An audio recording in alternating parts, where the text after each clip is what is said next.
Is this on?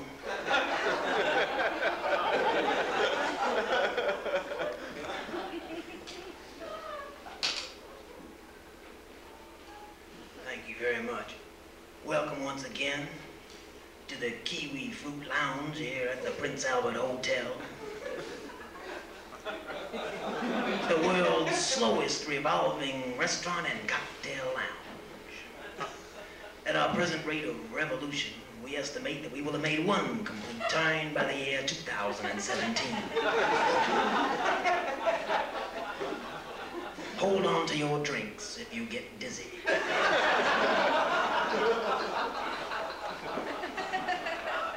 I'm going to be brief tonight because I have a story to tell you, and it's a kind of a shocking story, and I'm going to get right into it. You see, last night, I had a dream.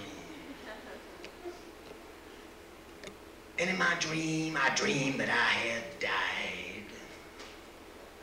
And at the moment of my death, there came and there stood before me a spirit, a hooded figure. And this hooded figure, he kind of loomed. You know how hooded figures, they tend to loom. And he loomed over me. And suddenly I heard this voice emanating from the very ground. I live in the basement.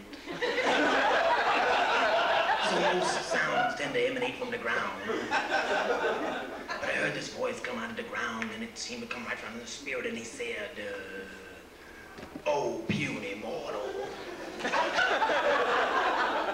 I said, "Are you addressing me, sir?" I said, "What would you have of me, old spirit?" I somehow just intuitively knew that this was how you should address a spirit.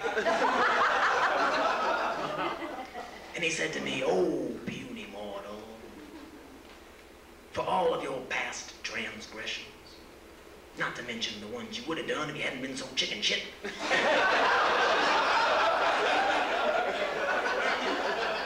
you have been sentenced to spend an eternity in hell." I said, "Whoa." I said, now, wait a minute. This wouldn't have anything to do with that, like that Scrooge thing, because usually I'm really good at Christmas, but this past year I had to get my generator, and he just said, "Stop. This has nothing to do with any fictional characters or any major holidays, either secular or religious in nature. This is between you and me."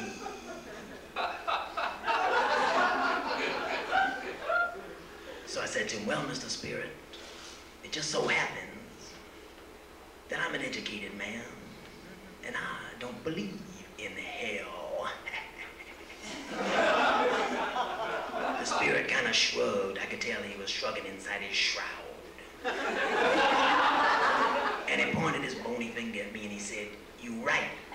There is no such place as hell. Except in your dreams."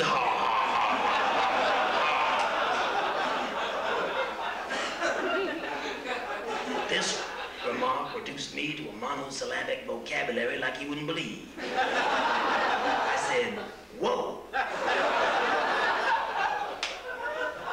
I said, "Okay, I'll go with it, Mr. Spirit. You seem to have the upper hand. But tell me one thing. Let's say I'm going to hell. I don't know the first thing about how to get there." And at this seemed to enrage the spirit, and he drew himself up to his full height, which I already thought he was standing at his full height, but I was wrong. And he pulled himself up to his full height. And he cast back his cloak, and I looked into his face, and I could see nothing but these two red eyes glowing out at me like two burning coals of old Diz charcoal briquettes. And the spirit says, "You don't know how to get to hell." And I said, "No." And he said, "Well, most people take the bus."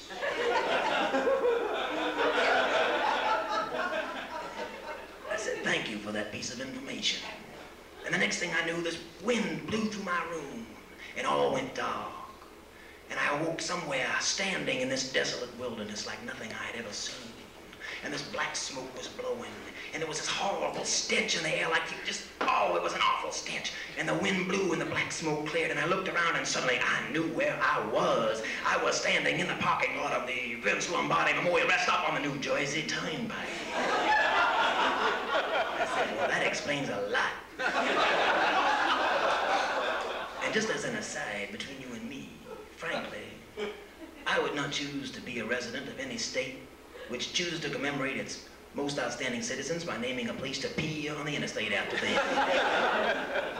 That's just me, though. But to make a long story short, I'm looking around, I seem to be all alone in this desolate wilderness. And suddenly I heard this sound, this awful sound emanating from the ground, and it was coming at me. And I looked up and I saw through the dark, I saw this huge bus, and it was all made of iron. The wheels was iron. The sides was iron. The windows was made of iron. I thought, how the heck can they drive that thing with them iron? And it pulled up to me with this horrible screeching sound. I said, they need a brake job. And the door flew open. And I looked up, and it towered over me. This bus was 80 feet high if it was 10 feet high. And I looked up, and across the front of the bus there said in huge red letters, "Straight to hell."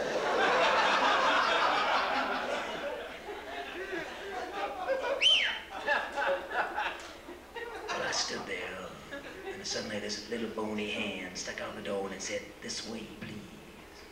And I got on the bus and I looked at the bus driver, and suddenly I was filled with horror because his face had no eyes. And I thought, how does he drive this thing? And I remembered he couldn't see out the windows anyway. So he said, "Take your seat." And I did. And I sat down, and the driver turned back to look at the passengers. The bus was full. Apparently I was the last stop. And he said, "Now, it's a long way to hell. So I want you to make yourselves comfortable and feel at home." And suddenly this kind of vibration went through the crowd in the bus. And I knew it was about to happen, but I couldn't stop it. I tried to stand up with my voice, which wouldn't speak. And I raised my hand and I tried to scream, but nothing came out. And I knew. The bus driver pointed and he said, "Now let's begin." And the bus started up and the people started to sing. And I said, "No, no, no, please." And this is the song they sang on the bus ride to hell. 1 billion bottles of beer.